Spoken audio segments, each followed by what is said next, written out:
ನಗರದ ಹೈಕೋರ್ಟ್ ಪೀಠದ ವಕೀಲರ ಸಂಘದ ಅಧ್ಯಕ್ಷರು ಹಾಗೂ ಹಿರಿಯ ನ್ಯಾಯವಾದಿ ಮತ್ತು ಹೋರಾಟಗಾರರು ಬಿ.ಡಿ. ಹಿರೇಮಠ ಇವರಿಗೆ ಸನ್ಮಾನಿಸಲಾಯಿತು.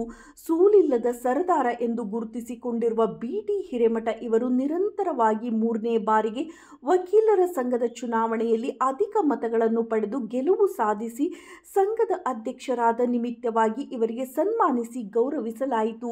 ಈ ಸಂದರ್ಭದಲ್ಲಿ ಮಾತನಾಡಿದ ನ್ಯಾಯವಾದಿ ರಾಘವೇಂದ್ರ ದೊಡ್ಮನಿ, ಬಿ.ಡಿ. ಹಿರೇಮಠ ನ್ಯಾಯವಾದಿಗಳು ಹುಟ್ಟು ಹೋರಾಟಗಾರರು ಆಗಿದ್ದು, ನ್ಯಾಯವಾದಿಗಳಾಗಿ ಸೇವೆ ಸಲ್ಲಿಸುವುದರ ಜೊತೆಗೆ ಹಲವು ಸಾಮಾಜಿಕ ಹಾಗೂ ಜನಪರ ಕಾರ್ಯಗಳನ್ನು ಮಾಡುವ ಮೂಲಕ ಇತರರಿಗೆ ಸ್ಫೂರ್ತಿಯಾಗಿದ್ದಾರೆ ಎಂದು ತಿಳಿಸಿದರು. ನ್ಯಾಯವಾದಿ ಗುರುಸಿದ್ದಯ್ಯ ಹೆಬ್ಬಳ್ಳಿಮಠ ಮಾತನಾಡಿ, ಧಾರವಾಡದಲ್ಲಿ ನೂತನ ಸಂಚಾರಿ ಹೈಕೋರ್ಟ್ ಪೀಠ ಸ್ಥಾಪನೆಯ ವಿಚಾರವಾಗಿ ಬಿ.ಡಿ. ಹಿರೇಮಠ ಇವರ ನಿರಂತರ ಹೋರಾಟದ ಫಲವಾಗಿ ಸರ್ಕಾರ ಇವರ ಒತ್ತಾಯಕ್ಕೆ ಮಣಿದು ಹೈಕೋರ್ಟ್ ಪೀಠ ಸ್ಥಾಪನೆಗೆ ಮುಂದಾದ ಸಂದರ್ಭವನ್ನು ನಾವು ಯಾರೂ ಮರೆಯಲು ಸಾಧ್ಯವಿಲ್ಲ ಎಂದು ಹಿರೇಮಠ ಇವರ ಹೋರಾಟದ ಹಾದಿಯನ್ನು ನೆನಪಿಸಿದರು.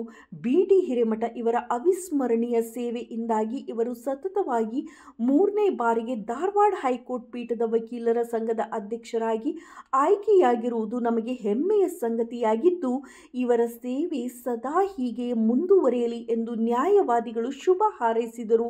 ಈ ಸಂದರ್ಭದಲ್ಲಿ ಗದಗ ಜಿಲ್ಲೆಯ ಮುಂಡರಗಿ ಪಟ್ಟಣದ ನ್ಯಾಯವಾದಿ ರಾಘವೇಂದ್ರ ದೊಡ್ಮನಿ, ರೋಣ ಪಟ್ಟಣದ ನ್ಯಾಯವಾದಿ ಗುರುಸಿದ್ದಯ್ಯ ಹೆಬ್ಬಳ್ಳಿಮಠ, ಅಂದಪ್ಪ ಕುಲುಮಿ ಹಾಗೂ ಪತ್ರಕರ್ತ ಶೇಖರಪ್ಪ ಸೋಮಣ್ಣನವರ್ ಉಪಸ್ಥಿತರಿದ್ದರು.